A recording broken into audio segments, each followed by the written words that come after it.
नमस्कार, मी अनिता केदार रेसिपीमध्ये तुमचं खूप खूप स्वागत आहे।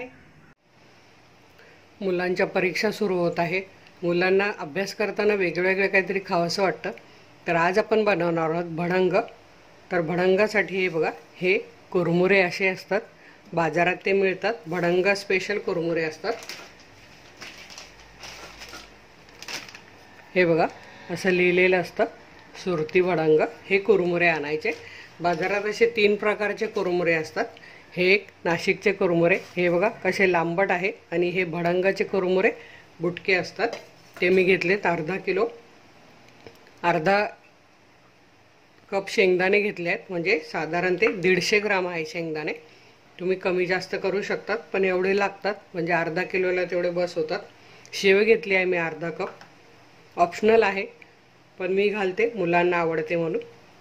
2 टेबलस्पून लाल मिरची पावडर घेतलेली आहे। तिखट पण तुम्ही तुमच्या आवडीनुसार घालू शकता।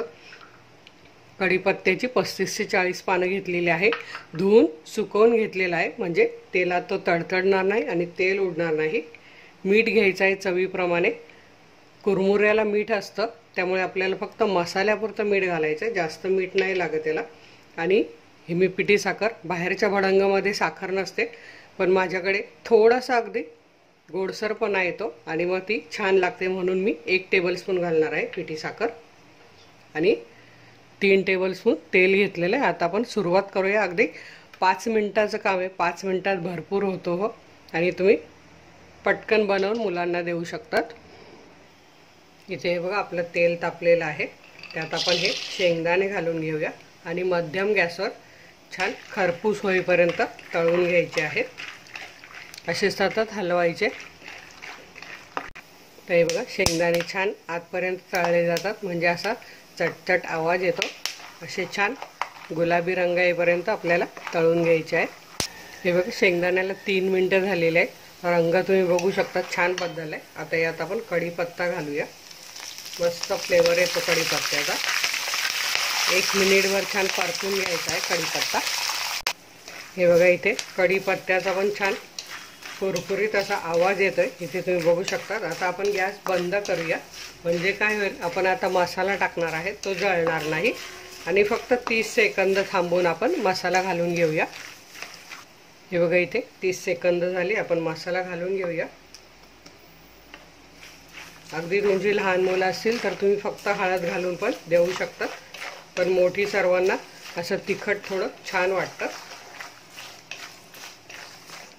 आता मी इथे गॅस पेटवलेला आहे, आपण हे कुरमुरे घालून घेऊया आणि फक्त 2 मिनिटं आपण असे भाजून घेऊया, जेणेकरून हा चिवडा आपला संपेपर्यंत कुरकुरीत राहील। असा छान मिक्स करून घ्यायचा आहे। आता हे बघा, आपण यात चवीप्रमाणे मीठ घालून घेऊया। गॅस एकदम बारीक ठेवायचा आहे। छान पुन्हा मिक्स करून घ्यायचं आहे। मीठ आणि साखर एकत्र नाही घालायची, नाहीतर त्याचे लगेच गोळे होतात। आणि हे 2 ते 3 मिनिटाशिवाय जास्त भाजायचं नाहीये, नाहीतर कुरमुरे आकसले जातात। या काही टिप्स आहेत, त्या लक्षात ठेवायच्या। ते बघा, इथे आपलं भडंग तयार झालेलं आहे। साखर ऑप्शनल आहे, जर तुम्हाला पाहिजे असेल तर घाला, नाही घातलीत तरी चांगली, पण माझ्याकडे थोडंसं असं गोडसर आवडतं म्हणून मी घालते। छान ही पण मिक्स करून घ्यायची आहे। साखरही छान मिक्स झाली। आता आपण ही शेव घालून घेऊया आणि पुन्हा छान मिक्स करून घेऊया। गॅस आपला बंदच आहे। सर्व छान गरम झालेला आहे। कढीपत्ता पण तुम्ही बघू शकता, हे बघा मस्त कुरकुरीत झालेला आहे, असा कढीपत्ता झाला पाहिजे। आणि इथे तुम्ही बघू शकता, झटपट टेस्टी भडंगा आपला तयार झालेला आहे। तुम्ही बघू शकता, हे कुरमुरे हे बघा असे खुसखुशीत झाले पाहिजे। हे तुम्ही असंच हवाबंद डब्यात भरून ठेवा, तुम्ही प्रवासालाही नेऊ शकतात, घरात बनवून ठेवू शकतात। अगदी महिना 1.5 महिना राहत आहे। तुम्ही नक्की बनवा, खा आणि तुमचे रिप्लाय मला जरूर कळवा। वेळात वेळ काढून व्हिडिओ बघितला त्याबद्दल तुमचे मनापासून धन्यवाद। असेच छान छान माझ्या रेसिपी बघा, बनवा, खा आणि हेल्दी राहा। धन्यवाद।